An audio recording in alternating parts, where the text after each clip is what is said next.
Swayam Prabha. Digital India. Educated India.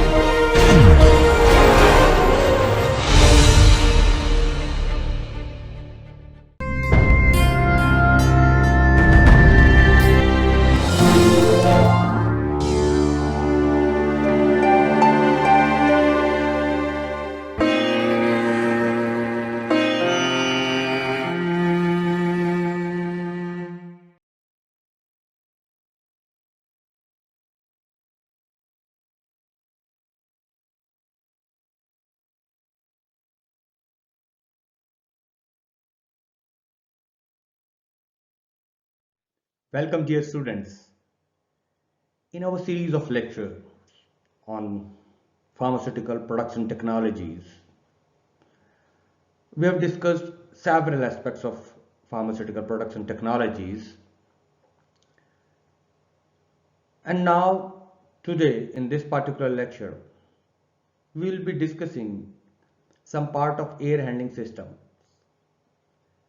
In the previous part, we discussed the basics about the HEPA filters and HVAC systems. Today we are going to discuss the validation of HVAC systems, heating, ventilation and air conditioning system, okay, HVAC.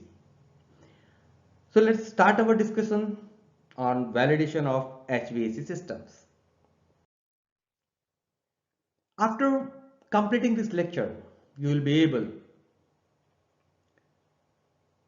to learn HVAC systems and its importance.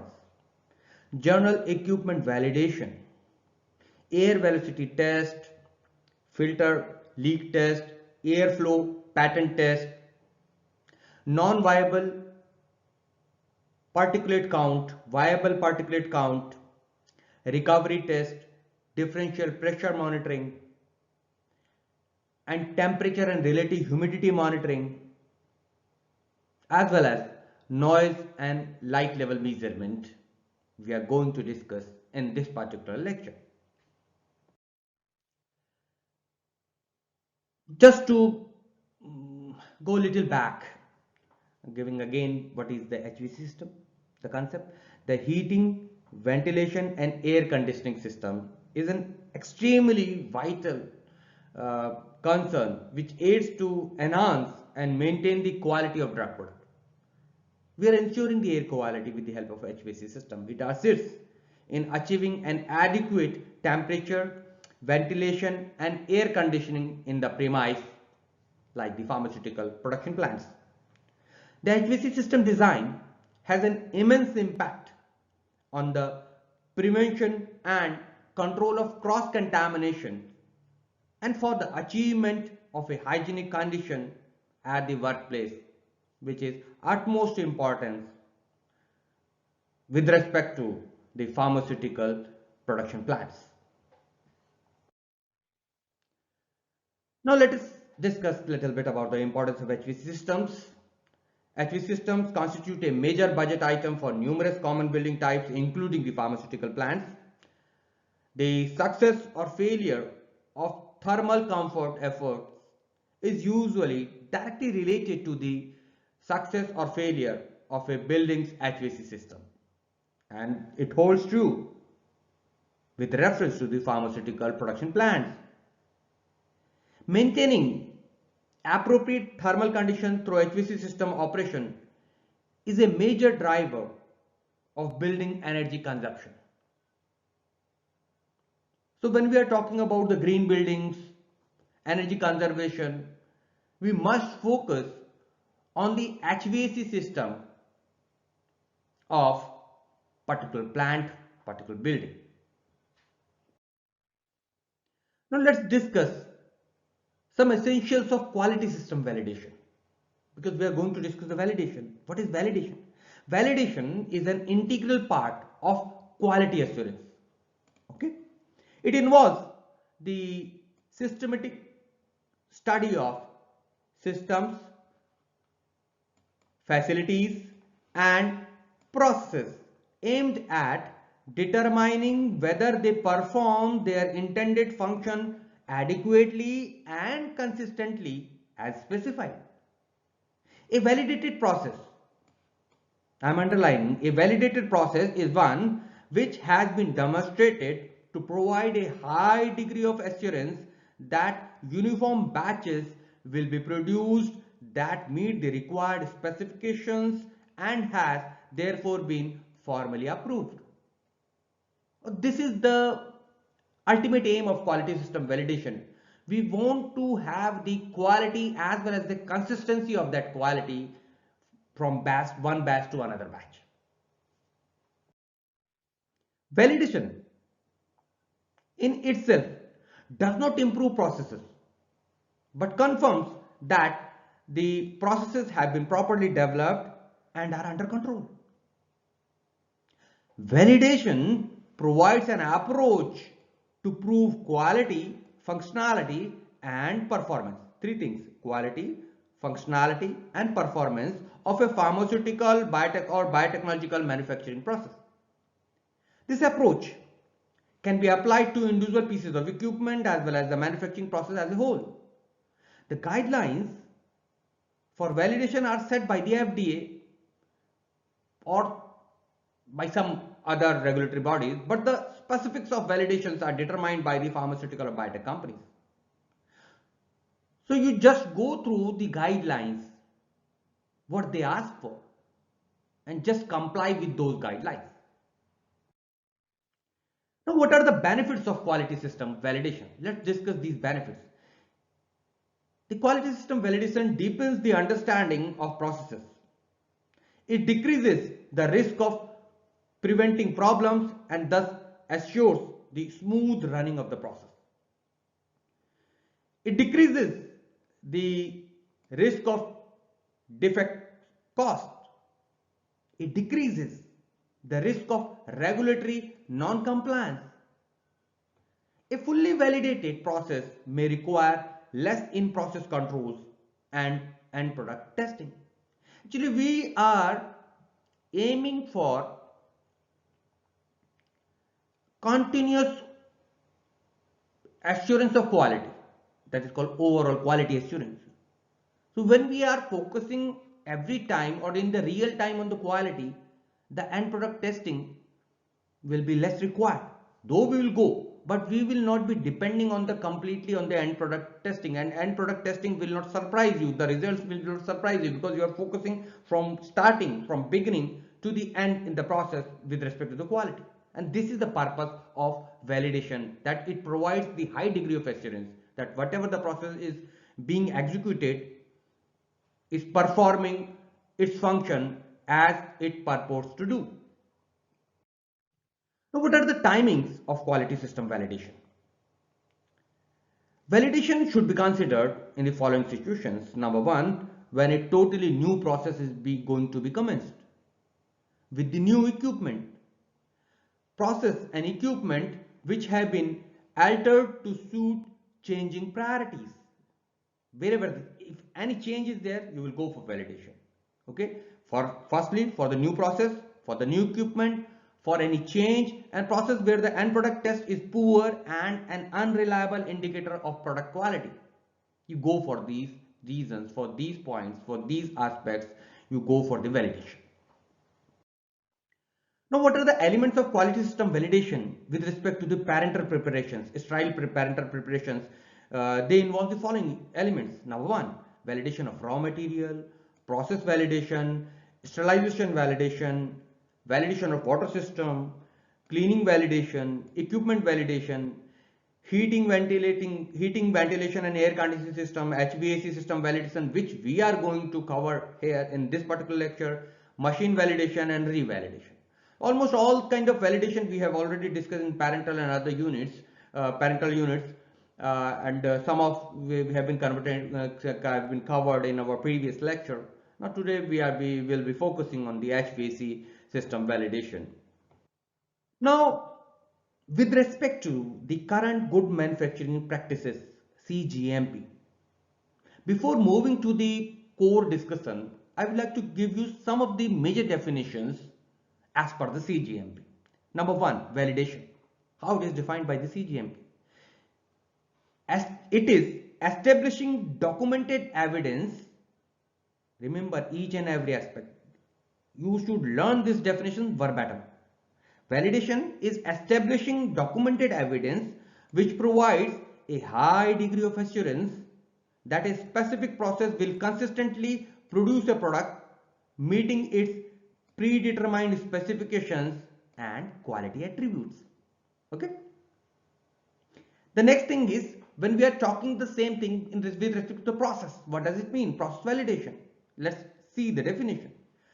Process definition is documented evidence which provides a high degree of assurance that a specific process will consistently result in a product that meets its predetermined specifications and quality characteristics.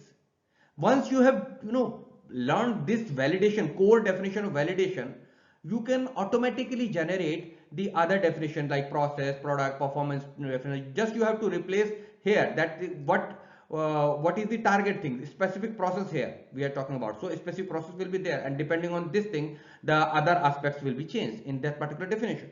However, I emphasize on learning this definition verbatim. Now, next thing is qualification. Many times students write qualification, minimum eligibility criteria and all that whenever it is asked in the examination.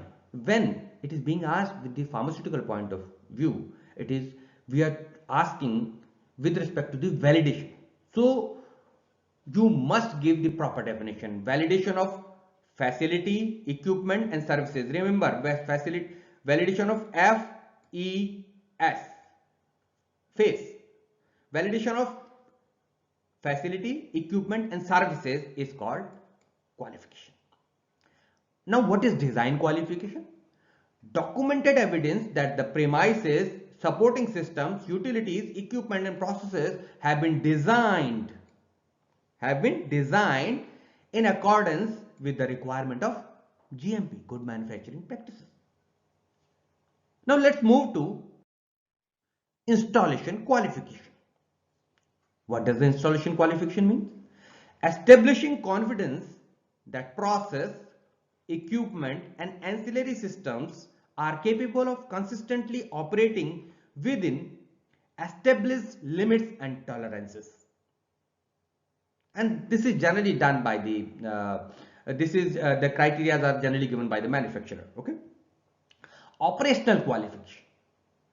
Documented verification that the system or subsystem performs as intended over all anticipated operating ranges. Now you will have to check whether the equipment is performing in all operating ranges in the same quality or giving the same kind of performance or not. And this is the major theme of operational qualification. Now let's discuss process performance qualification or performance qualification, establishing confidence that the process is effective and reproducible. Okay. Product performance qualification. It was process performance qualification. Now product performance qualification, establishing confidence through appropriate testing that the finished product produced by a specific process meets all release requirements for functionality and safety. So this is what's all about the qualification and the definitions related to the validation. Now let's see a couple of more definitions, then we will be entering into our core discussion. Prospective validation. Validation conducted prior to the distribution of either a new product or a product made under a revised manufacturing process where the revisions may affect the product's characteristics is called prospective validation. What is retrospective validation? Retro word is itself self-explanatory. It is. Let's see what is the definition. Validation of a process for a product already in distribution based upon accumulated production testing and control data. However, the retrospective validation have been removed from CGMP. Now it is not practiced. We can't rely on the time. We can't go for time testing of a product. Rather, only the prospective validation is now in the realm of validation. Okay. In the previous time, retrospective validation was practiced, but now it is not practiced. Okay, but just to give you the idea what is retrospective validation, the definition has been given. Now, what is validation protocol? A written plan stating how validation will be conducted, including test parameters, product characteristics, product equipment, and decision point on which constitutes acceptable test result. So these are the major definitions which we discuss on validation, and I think you must learn these definitions whenever you are starting to answer a question regarding a particular question of validation. You must start with the related CGMP definition of that particular part. Okay, and try to learn these definitions verbatim. Now moving to our core discussion, we are talking about the general equipment validation.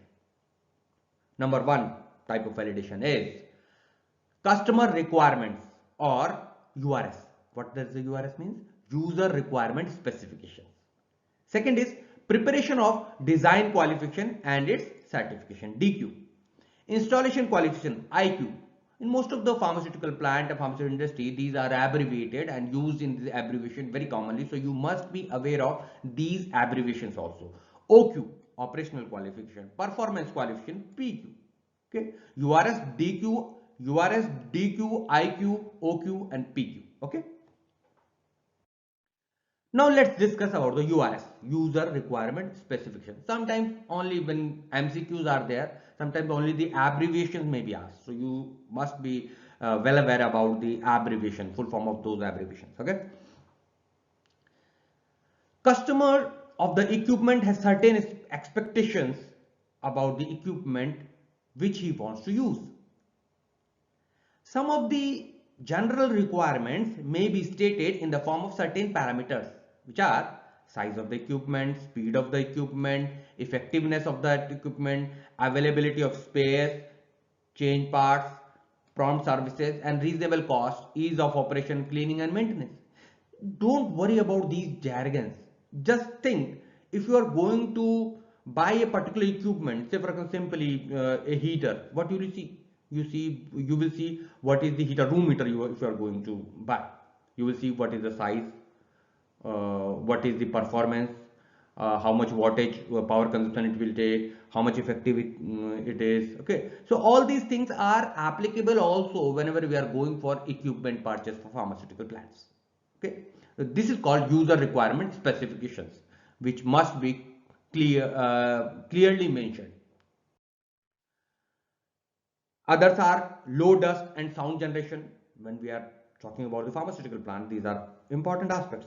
Lesser breakdowns, materials and construction, of which material is made up of. Auto control system, ease changeover, overall good construction and workmanship, etc. So these are the elements of URS, user requirement specifications. Now DQ, preparation of DQ, design qualification and its certification. In case of fabricated equipment, it is very essential to design detailed qualification document. If you have fabricated a particular equipment, it documents the design of the system and will include number one, functional specification, number two, technical performance specification for equipment, number three, detailed airflow schematics, the last, detailed layout drawing of the system. So these are four things: functional, technical, and airflow schematics and detailed layout. So four things you must be, it must be there in the DQ of a particular equipment. Now installation qualification. We have already discussed the definition, the documented verification that all key aspects of the installation adhere to the manufacturer recommendation, appropriate codes and approved design qualification. So what the definition we have discussed, it can be represented in this aspect also.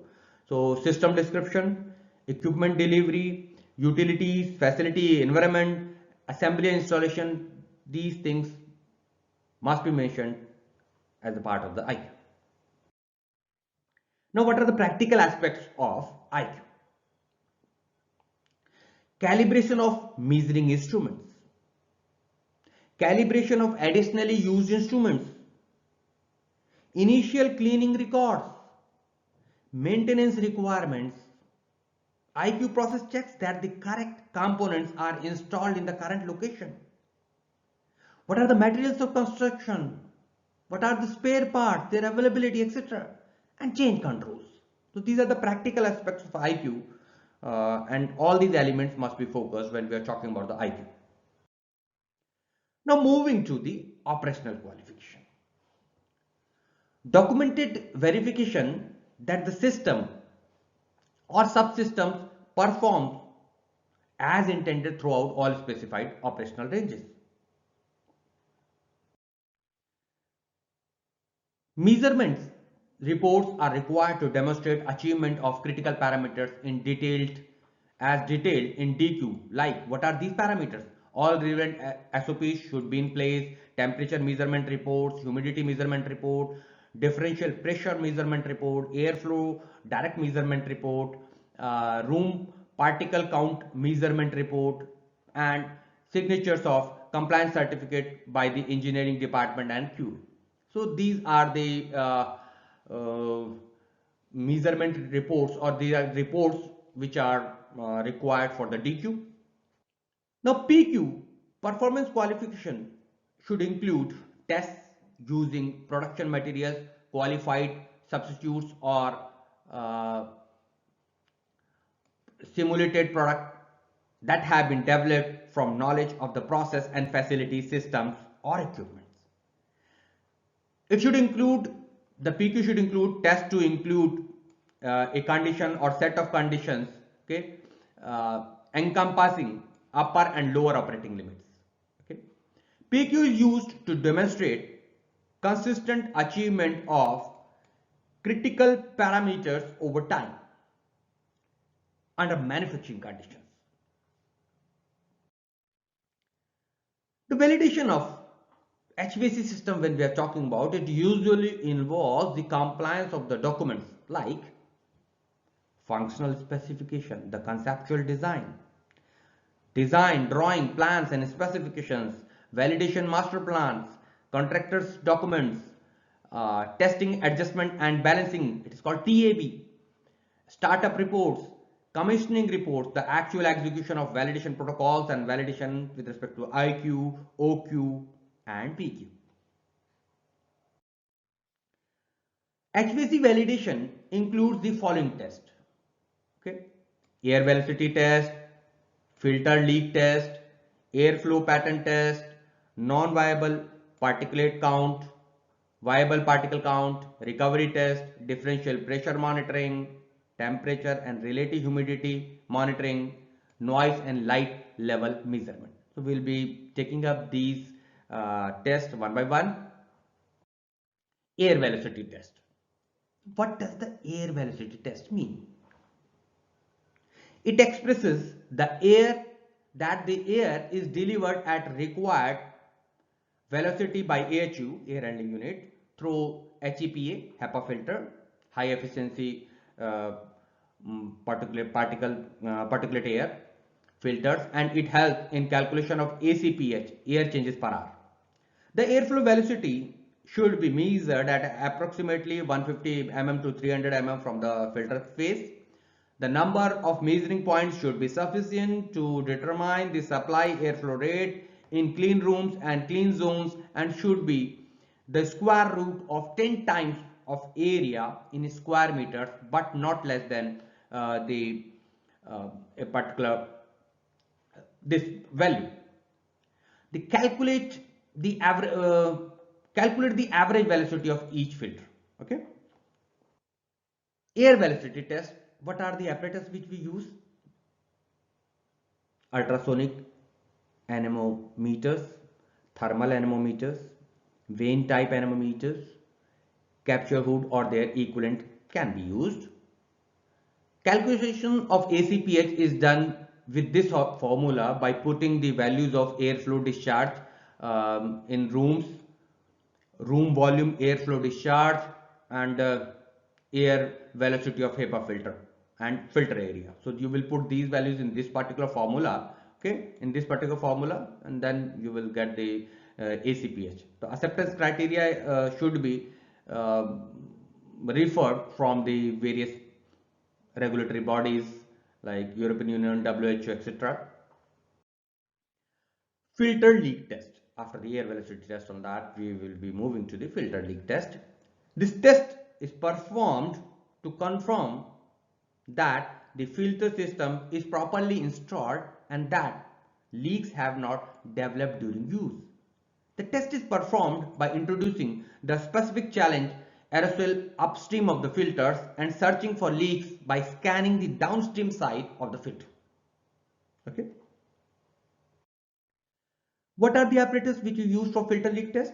Aerosol photometer to measure the concentration of aerosol, aerosol generator, it is capable of generating particles of 0.05 micron to 2 micron. Aerosol source substances may be PAO, polyalpha olefin, okay, DOP, diethyl phthalate. It is not in use now as considered, and because it is considered carcinogenic. DOS, diethyl sebacet, or DHS, di-2-ethyl hexyl sebacet, and PSL, polystyrene latex. So PAO, DOP, DOS and PSL. Please do remember these substances. Filter leak test. What is the acceptance criteria for this? As per the ISO 1464643, leakage should not be greater than 0.01% of the challenge aerosol concentration. If any leakage is more than 0.01% of the upstream aerosol concentration, repair it. Okay. Now moving to the next parameter, airflow pattern test. We are talking about the validation of HVAC system. Okay. Air velocity, filter test, now airflow pattern test. Third one is the purpose of airflow direction test and visualization is to confirm that the airflow direction and its uniformity conform to the design of the performance specification. What are the apparatus which are used? Smoke or fog generator, reagent which we are using to generate smoke, maybe glycerin plus water, ice water, or titanium tetrachloride. However, it is titanium tetrachloride is carcinogenic, and which is now it is not used. It is just used in case of emergency only. Okay. Now airflow pattern test. What you do? Place the smoke generator and generate the smoke below the supply HEPA filter, HEPA filter, and observe the smoke pattern. Okay. Same way, observe the smoke pattern near return riser. Airflow study is also performed to see the airflow direction between adjacent rooms. Smoke is generated at the door, slightly open, between two rooms, and airflow direction is observed. Carry out the videography of the entire airflow study. So we generate the smoke because we can see the smoke. Smoke will be carried away with the airflow. So we can see it is just like going for a dye test. Okay. For leakage test, we add the amaranth dye. So for when we are talking about the airflow pattern test, we are adding a little bit smoke there. So we can see the airflow pattern with the help of introducing the smoke in the airflow. What is the acceptance criteria? Airflow should be unidirectional. Okay. Air should flow towards rerun riser, and air should flow from rooms having higher pressure to the adjacent room having less pressure. Non-viable particulate count. It measures concentration of non-viable airborne particle and confirms that respective area or rooms meet the predefined conditions of airborne particles. Which are the apparatus used for the non-viable particulate count? Simple, the particulate counters are available. You can use these particulate counters, non-viable particle counters, for studying this property. Measurement shall be done at working height and in two states, that too at rest and in operation. In two states you have to perform. Number of sampling locations is determined with square root of room area in square meter.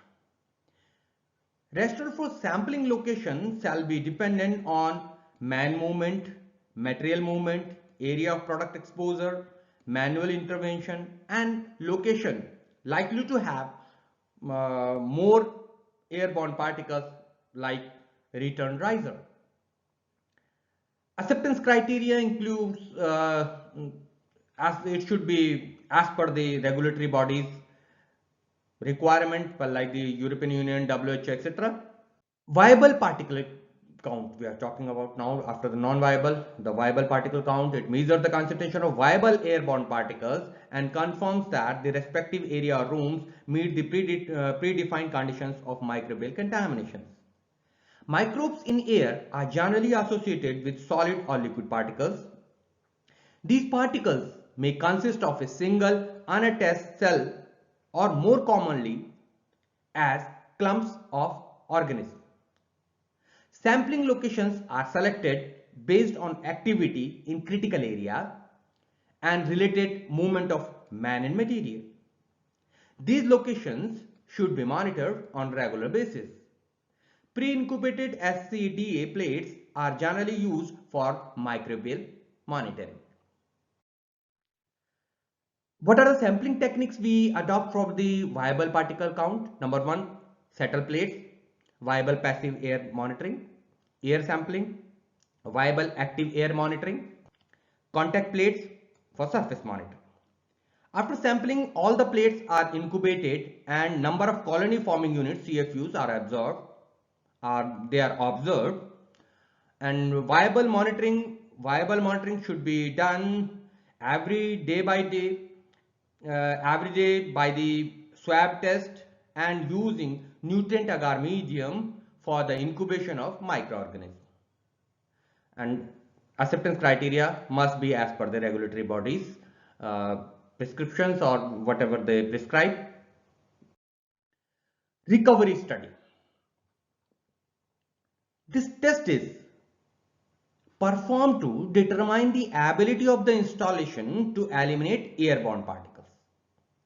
This test is only important and recommended for non-unidirectional airflow system. Remember this thing, for non-unidirectional airflow system it is recommended because the recovery performance is a function of air recirculation ratio, inter-outlet airflow geometry, thermal conditions and the air distribution characteristics within the control zone. This test should be carried out in at rest state. So at rest state only you will perform this test, recovery study. And as per ISO 14644-3, this test is not recommended for class 8, grade D and 9.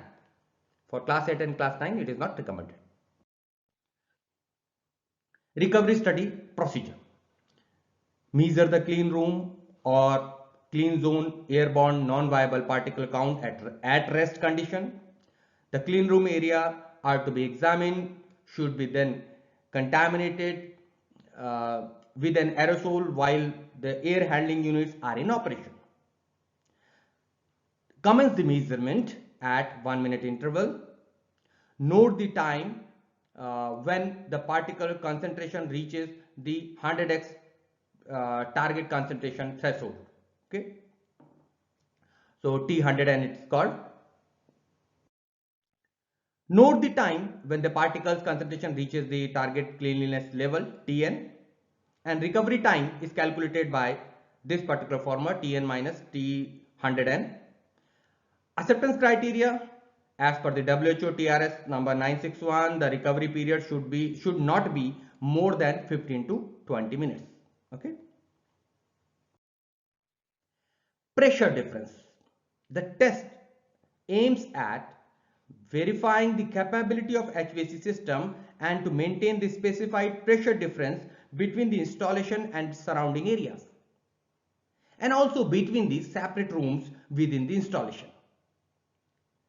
Pressure difference is calculated by making use of the manometer attached to the walls of the adjacent area, and the pressure difference is generally kept between 5 and 20 millimeter of mercury pressure. Okay. For pressure difference acceptance criteria, the differential pressure should be as per the predefined room design.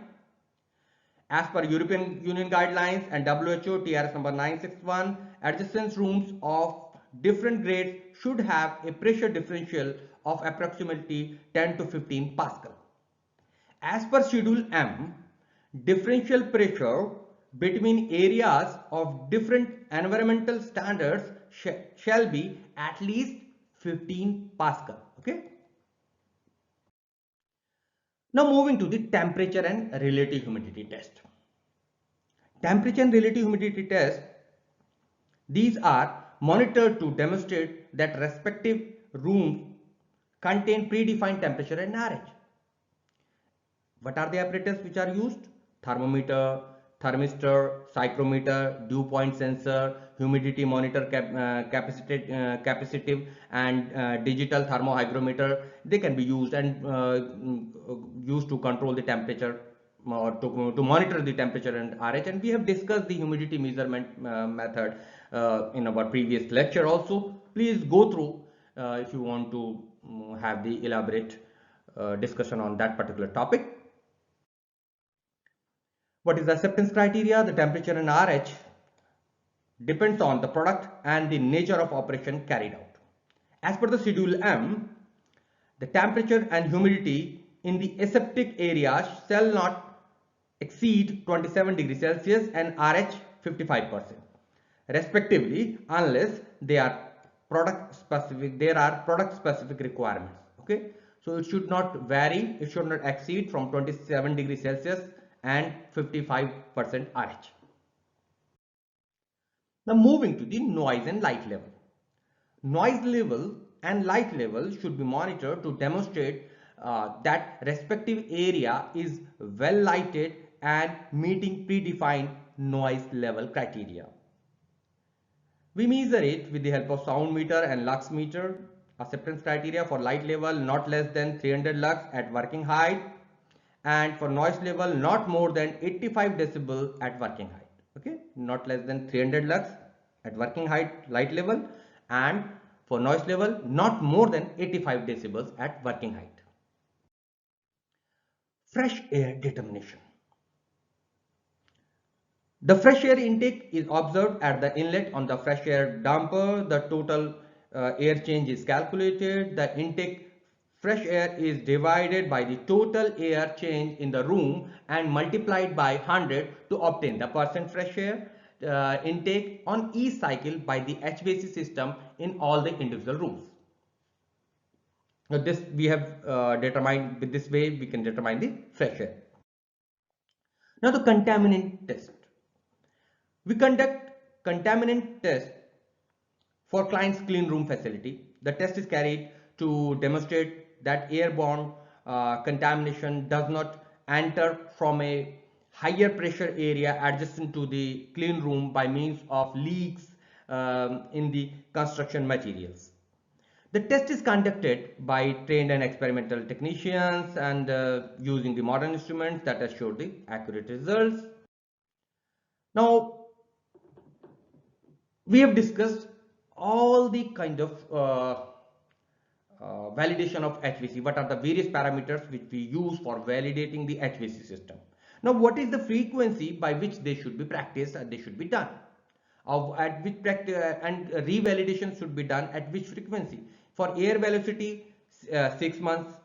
As per the ISO, this is 12 months. As per Schedule M, it is 6 months. Okay, air velocity revalidation should be done after every 6 months. While for the filter leak test, as per ISO, it should be done in 24 months. While as per Schedule M, it should be done in 12 months. Every 12 months, airflow pattern should be revalidated at every 24 months. Non-viable particle count for grade A 6 months, grade B, C and D in every 12 months. Recovery test should be performed in every 24 months. as per the ISO. Okay. Friends, these are some of the further readings which I recommend for you for going through this particular part on HVAC system validation. Please go through the validation as a whole or quality assurance, the various definitions. Now, after going through the entire discussion on HVAC system validation, let me summarize the lecture for you. HVAC system and its importance were discussed. Heating, ventilating and air conditioning system. We discussed the quality system validations. What does the validation mean? What is the importance of validation? When it should be done? In which areas it should be done, especially with respect to the parentals we studied. And then we study the various definitions of related to the validation, like we discussed what is validation, qualification, process qualification, IQ, OQ, DQ, PQ. So please do remember the definitions verbatim for all these elements of validation. Then we discuss the various elements of quality system validation for HVAC, air velocity test, filter leak test, airflow pattern test, non-viable particle count, viable particle count, recovery test, differential pressure monitoring, temperature and relative humidity monitoring, and noise and light level measurement. This is not just the validation, depending upon the requirement of the plant, the one or more criteria or one or more parameter may be more important than the others. So don't go just with the theoretical aspect. See all the aspects with practical requirement and go for validation and revalidation. We also discussed the frequency with which the validation should be done. The revalidation frequency we discussed as per the ISO and Schedule M. Please go through it. And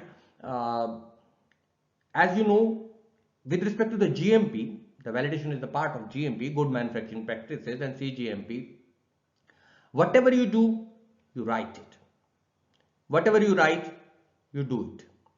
So the documentation is the central part of validation. So the document, providing the documentary evidence for providing the high degree of assurance that a process, product, performance is as per the expectations. This is the central idea of validation. And with respect to the HVAC, we have discussed the various criteria, various parameters which must be focused to discuss the HVAC system validation. This was all about the air handling system. We discussed in 2 lectures in air handling systems. That in previous part we discussed the air handling units, AHUs, their components, their elements, and then in this particular lecture we discussed in detail with the HVAC. The temperature and humidity control is the core part, core domain of the air handling system. So please go through the related text and the related material if you want to go, because it is a very big science and that too very multidisciplinary kind of science, because in every kind of plant the air handling is required for better performance and for giving the best quality. Okay. So this was all about the air handling system. Thanks for being with us. We will be coming up with the more lectures on some different topics. Thanks for being with us. Happy learning.